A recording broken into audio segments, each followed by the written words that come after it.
ত্রয়োদশ জাতীয় সংসদ নির্বাচনে প্রার্থিতা প্রত্যাহারের শেষ দিন আজ। তফসিল অনুযায়ী আগামীকাল প্রতিদ্বন্দ্বী প্রার্থীদের মধ্যে প্রতীক বরাদ্দ দেওয়া হবে। এরপর ২২ জানুয়ারি থেকে প্রার্থীরা আনুষ্ঠানিকভাবে নির্বাচনী প্রচার শুরু করতে পারবেন। এর আগে রিটার্নিং কর্মকর্তাদের মনোনয়নপত্র গ্রহণ ও বাতিল সংক্রান্ত আদেশের বিরুদ্ধে আপিলের নিষ্পত্তি শেষ হয় রোববার। ইসির কর্মকর্তারা জানান, মোট ৬৪৫টি আপিলের মধ্যে ৪২৫টি মঞ্জুর হয়। নামঞ্জুর হয়েছে ২০৯টি এবং ১১টি আপিল প্রত্যাহার করা হয়। আসন্ন জাতীয় নির্বাচনে ভোট গ্রহণ হবে ১২ ফেব্রুয়ারি।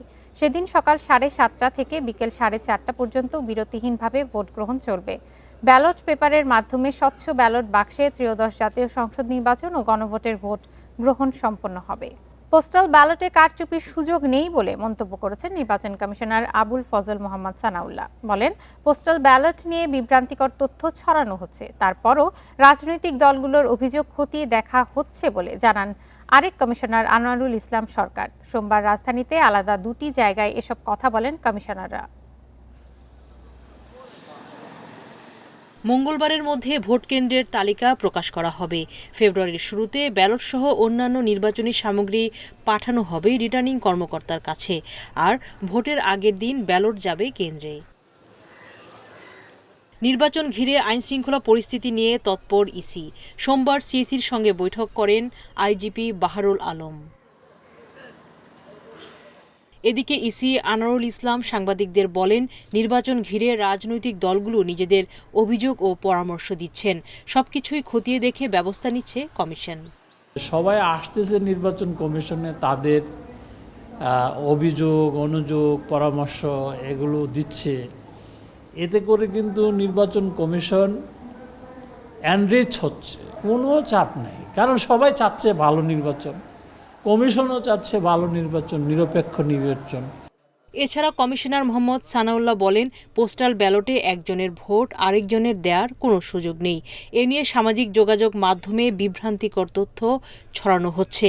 পোস্টাল ব্যালটের ভোট গণনার প্রশিক্ষণ অনুষ্ঠানে এসব কথা বলেন তিনি।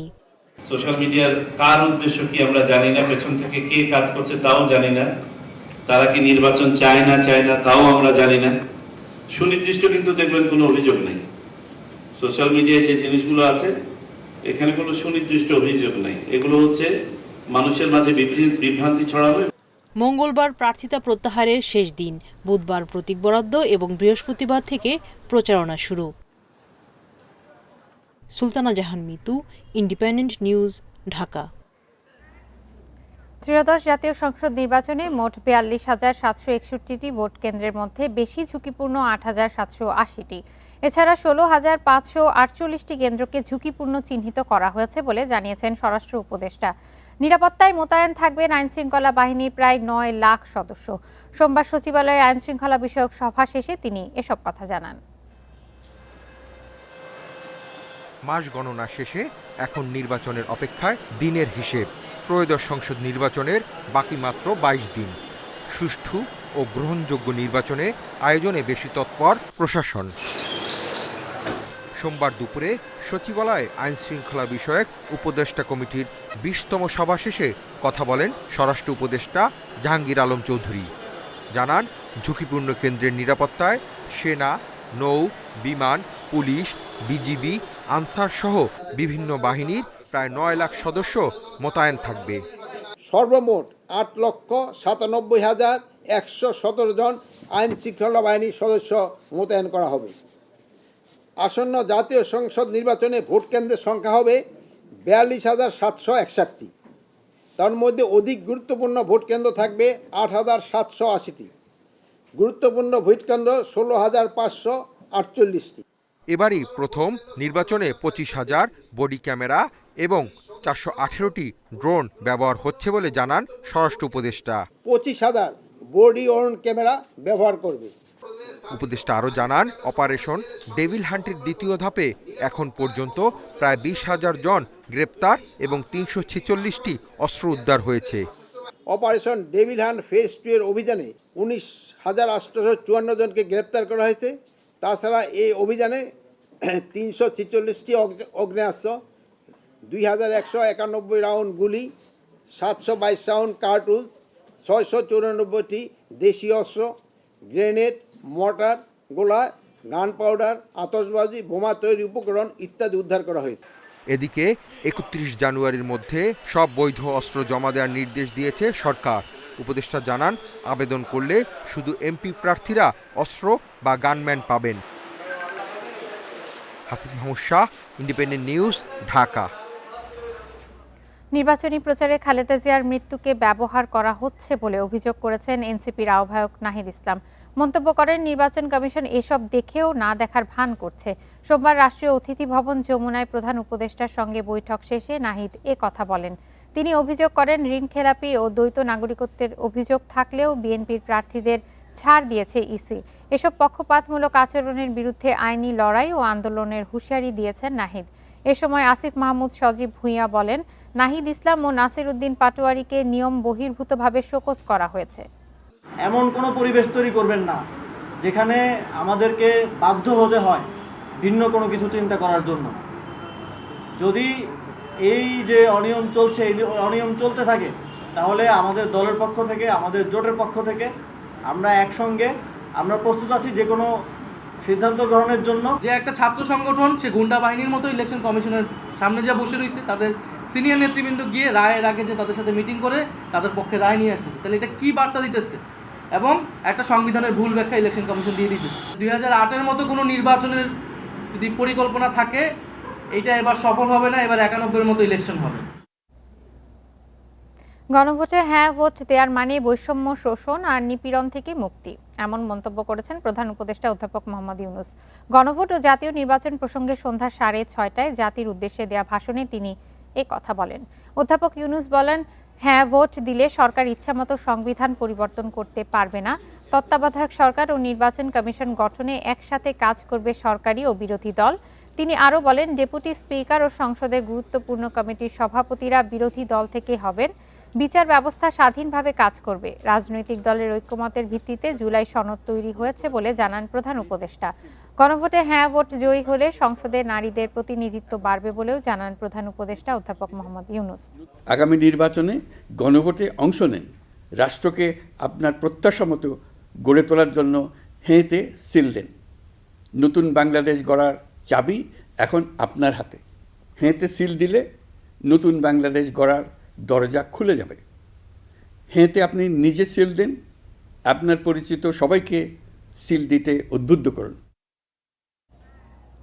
গণভোটের প্রচারণায় অংশ নিতে বিভিন্ন জেলায় যাচ্ছেন অন্তর্বর্তী সরকারের উপদেষ্টারা। এসব কর্মসূচিতে অংশ নিয়ে তারা গণভোট ও জাতীয় নির্বাচন সফল করার আহ্বান জানান সব দলমতের মানুষকে।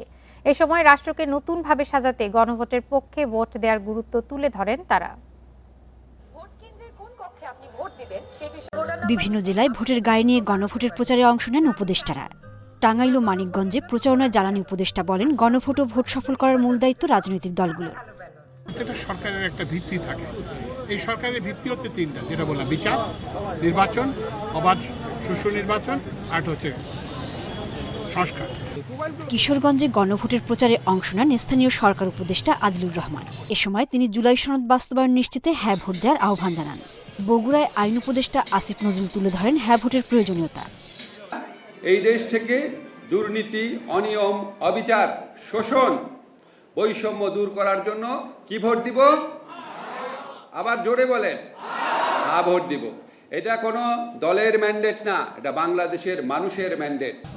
লক্ষ্মীপুর ও চাঁদপুরে গণভোটের প্রচার ও ভোটারদের উদ্বুদ্ধ করতে মতবিনিময় সভায় যোগ দেন অর্থ উপদেষ্টা ডক্টর সালেউদ্দিন আহমেদ। কোথাও কিন্তু লেভেল প্লেইং ফিল্ডের অভাব নেই।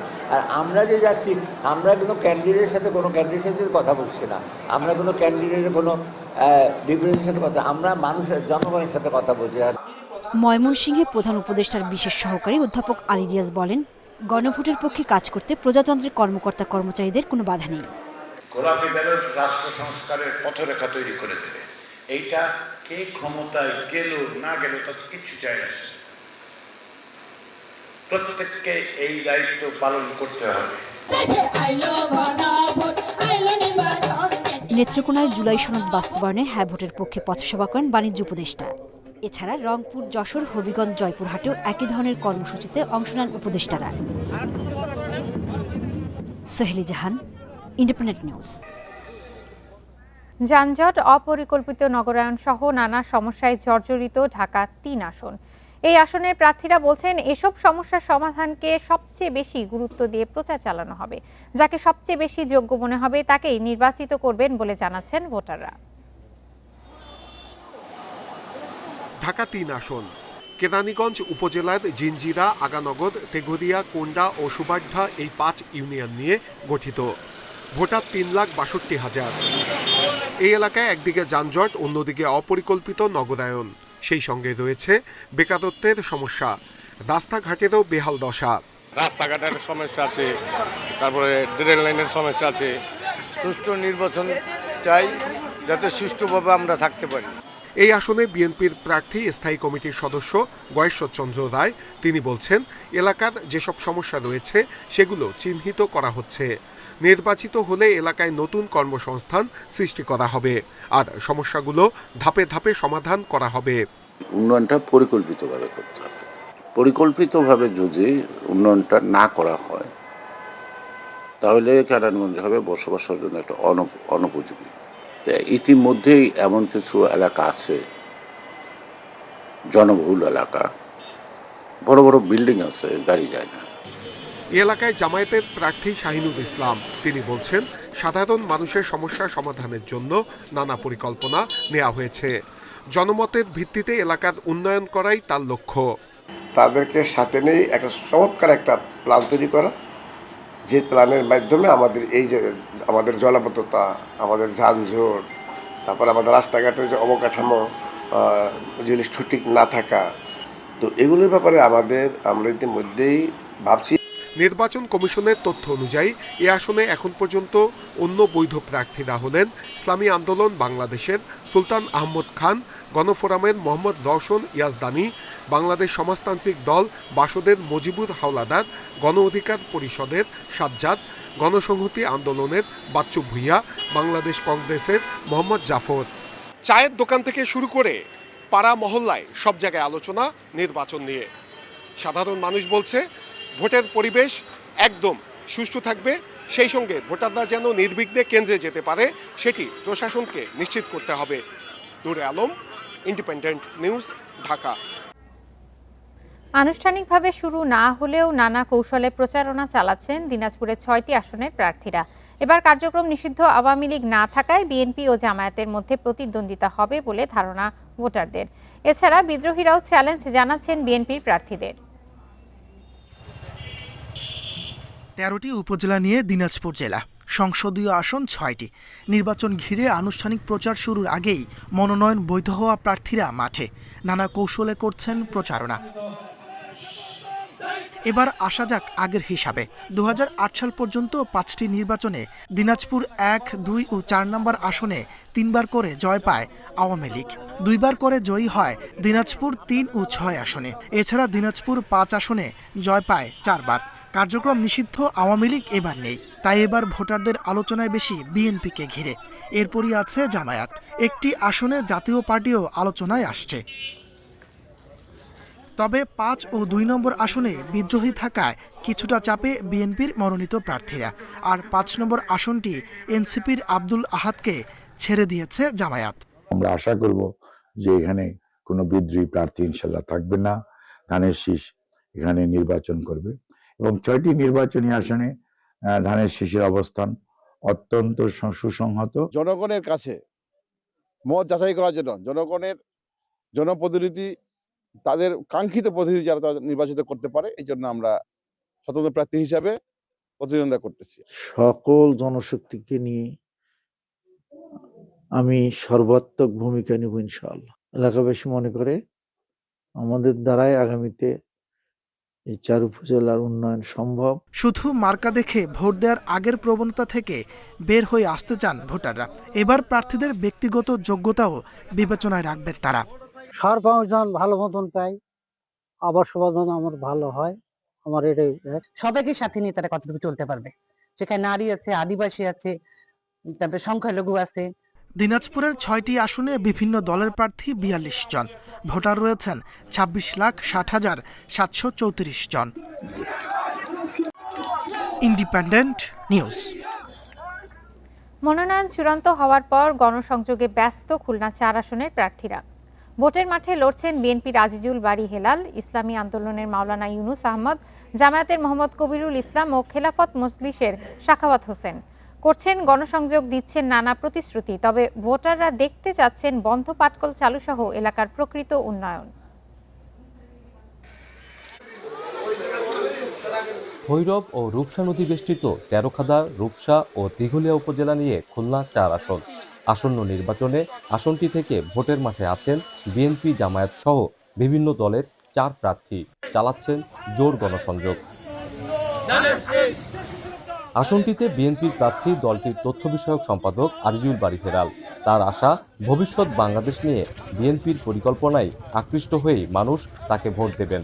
তারা চায় তাদের ভাগ্যের পরিবর্তন, শান্তি, শৃঙ্খলা, নিরাপত্তা, তারপর অর্থনৈতিক মুক্তি, কর্মসংস্থান, এই সব বিষয়ে আমরা ব্যাপক লিটারেচার তাদের দিয়েছি।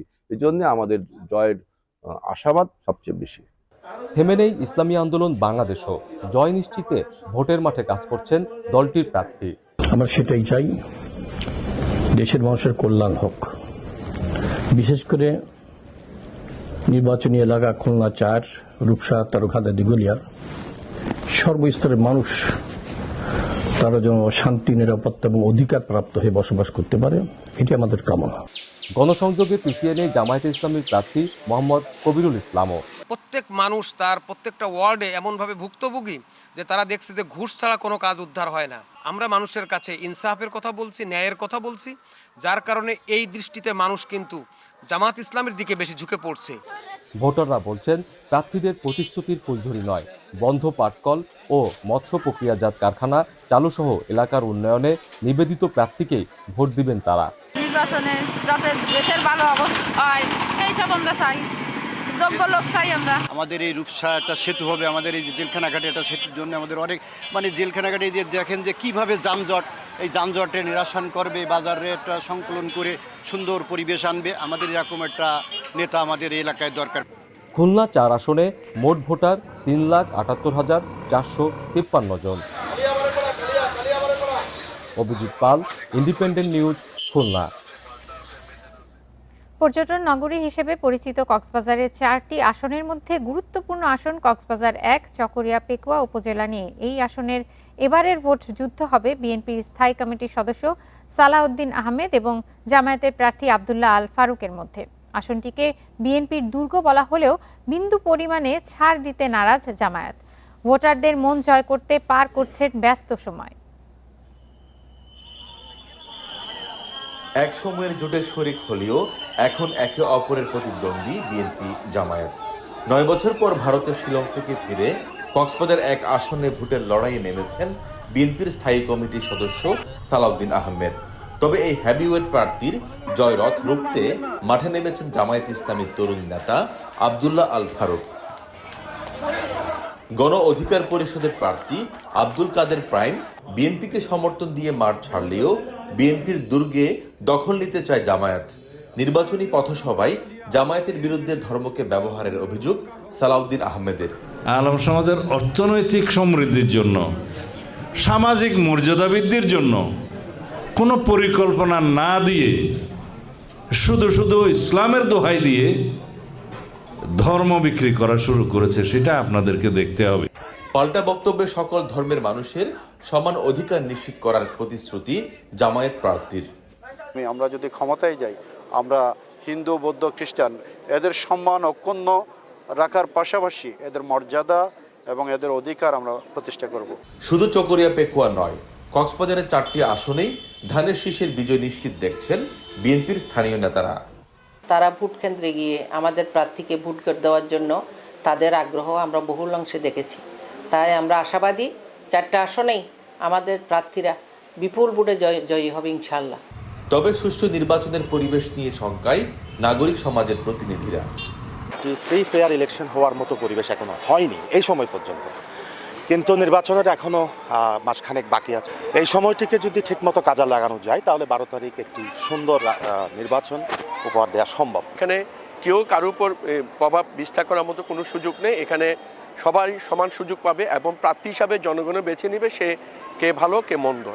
কক্সবাজার জেলায় মোট ভোটার 18,29,142 জন, যার মধ্যে শুধু চকরিয়া ও পেকুয়া আসনেই রয়েছে 5,33,089 জন ভোটার।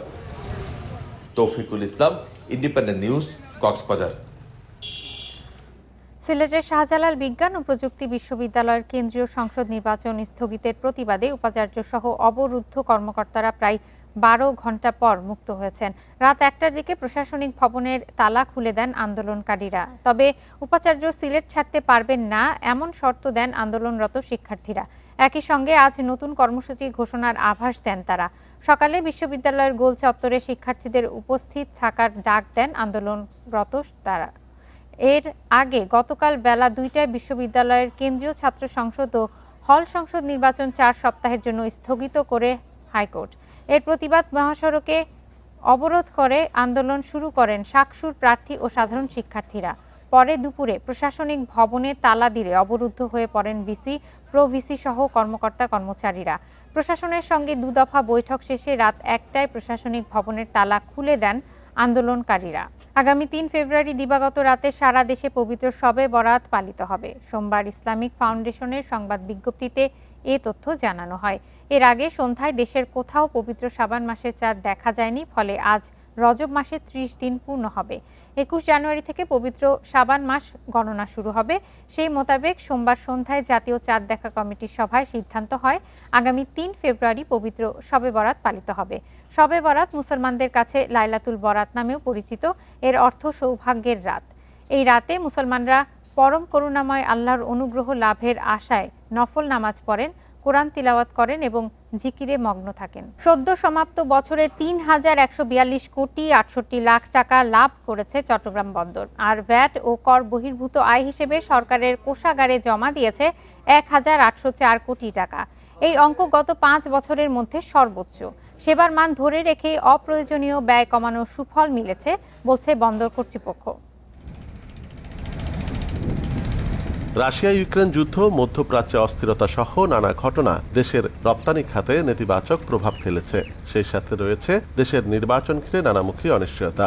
এসব প্রতিকূলতার মাঝে লাভ ও আয়ের অঙ্কে চমক দেখিয়েছে চট্টগ্রাম বন্দর। রাজস্ব আয় ও উদ্বৃত্ত দুই ক্ষেত্রেই 2025 সালে আগের সব রেকর্ড ভেঙেছে দেশের প্রধান সমুদ্র বন্দর। বন্দর কর্তৃপক্ষ বলছে 2025 সালে বন্দরের মোট আয় 5,460 কোটি 18 লাখ টাকা, আর ব্যয় 2,317 কোটি 50 লাখ। গত 5 বছরে বন্দরের ব্যয় গড়ে 7.59% হারে বেড়েছে, আর লাভ বেড়েছে 18.42% হারে। বন্দরের বেশ কিছু খাতে চালু হয়েছে অনলাইন পেমেন্ট ও ওয়ান স্টপ সার্ভিস। সেবার মান অক্ষুণ্ণ রেখে অপ্রয়োজনীয় ব্যয় কমানোর উদ্যোগে সাফল্য মিলছে জানালো কর্তৃপক্ষ। ই বিলিং, তারপরে হলো আপনার যেই এজেন্ট ডেস্ক যেটা আমরা উদ্বোধন করেছি, এটাও আমাদের বাস্তবায়ন হয়ে গেছে এবং এর কারণে আপনার কিন্তু পেমেন্টগুলো খুব দ্রুত হচ্ছে এবং এটাও একটা অনেক জটিলতা আমাদেরকে কমাই দিয়েছে। এদিকে বন্দর ব্যবহারকারী ও বিশেষজ্ঞরা বলছেন চট্টগ্রাম বন্দরের সেবার মূল্য নির্ধারণের বর্তমান প্রক্রিয়া যথাযথ নয়, আর সেবা কেন্দ্রিক হয়রানি কমালে আয় আরও বাড়বে। ট্যারিফের অথরিটি অবশ্যই থাকা দরকার। আমি অনেক বন্দরে দেখেছি প্রতিদিন তারা ট্রান্সপোর্টের চার্জ তেলের দামের সাথে উঠানামা করে। 20, 25, 30 বছরের জন্য রিজিট করে বসে থাকা এটার মানে হয় না। এবং এটা সবচেয়ে হচ্ছে যে এরকম কোনো কিছু করার সাথে ব্যাপকভাবে অংশীজনের সাথে মত বিনিময় করে। বন্দরের দুর্নীতি এবং অন্যান্য ক্ষেত্রে যেই সময় আনসিন কস্টগুলি আমাদের বন্দর ব্যবহারকারীরা বন্দরকে পেমেন্ট করতে হয়, তো সেইগুলির ব্যাপারে বন্দরকে সতর্ক হতে হবে। 2025 সালে সরকারি কোষাগারে চট্টগ্রাম বন্দরের ভ্যাট ও কর বহির্ভূত আয় জমার পরিমাণ আগের বছরের চেয়ে 5.41% বেশি। অনুপম শীল, ইন্ডিপেন্ডেন্ট নিউজ, চট্টগ্রাম। প্রায় 200 কোটি টাকা ব্যয়ে সাভারে নির্মিত Bangladesh institute of health management ভবনটি 2 বছরেও আলোর মুখ দেখেনি। স্বাস্থ্যসেবা ব্যবস্থাপনার মানোন্নয়নে উচ্চতর প্রশিক্ষণ ও গবেষণার লক্ষ্যে তড়িঘড়ি উদ্বোধন করলেও নিয়োগ দেওয়া হয়নি জনবল। বিগত আওয়ামী লীগ সরকারের আরও অনেক অদূরদর্শী প্রকল্পের একটি উদাহরণ হিসেবে ঠায় দাঁড়িয়ে আছে অবকাঠামো। 2023 সালে সাভারে নির্মাণ করা হয় Bangladesh institute of health management. জনবল নিয়োগ না দিয়েই দ্বাদশ সংসদ নির্বাচনের আগে তড়িঘড়ি করে উদ্বোধন করে আওয়ামী লীগ সরকার। চিকিৎসকদের পাশাপাশি এখাতে জড়িতদের প্রশিক্ষণের মাধ্যমে স্বাস্থ্যসেবার মান উন্নয়নই ছিল প্রকল্পের প্রধান লক্ষ্য। তবে উদ্বোধনের 2 বছর পর মুখ থুবড়ে পড়েছে পুরো প্রকল্প। সার্বিকভাবে 3 শ্রেণীর বা 4 শ্রেণীর চিকিৎসকদেরকে যদি সার্বিকভাবে ট্রেন করা হয়, যেমন আমি যদি প্রশাসনিক হই, আমি হয়তো ক্লিনিক্যাল সাইডের অনেক বিষয় জানবো না, আমি একাডেমিক হলে আরেক বিষয় আমি জানবো না প্রশাসনিক, তো সার্বিকভাবে যখন এই বিষয়গুলোকে জিস্ট করে এনে সবাই জানবে, তখন কিন্তু একটা সামগ্রিক একটা সেবার মানটা বাড়বে। অবহেলায় পড়ে থাকায় এবং যথাযথ রক্ষণাবেক্ষণের অভাবে নষ্ট হচ্ছে ভবন এবং নানা সরঞ্জাম। শত কোটি টাকা ব্যয় প্রকল্প নিলেও অকার্যকর হওয়ায় বিগত সরকারের কর্মকর্তাদের সদিচ্ছা নিয়ে উঠেছে প্রশ্ন। এটা কিন্তু আলটিমেটলি কার্যকর রাখলে তবু একটা আমাদের সান্ত্বনা থাকতো যে এটাকে কার্যকর রাখা হয়েছে, গোটা বাংলাদেশের উপকার হচ্ছে।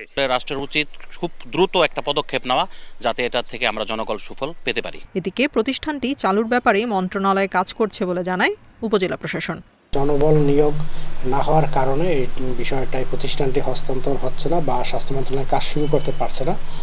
তো আমরা এই বিষয়টা মাননীয় স্বাস্থ্য সহকারী স্যারকে অবহিত করেছি এবং মন্ত্রণালয় এই বিষয় নিয়ে আসলে কাজ চলমান রয়েছে। ইনস্টিটিউটটি চালু হলে চিকিৎসা খাতের মান উন্নয়ন এবং নতুন কর্মসংস্থান সৃষ্টির আশা সংশ্লিষ্টদের। Independent news. এই ছিল এখনকার সংবাদে। ইন্ডিপেন্ডেন্ট টেলিভিশনের সকল খবর জানতে চোখ রাখুন ফেসবুক, ইউটিউব, এক্সে। ধন্যবাদ সবাইকে।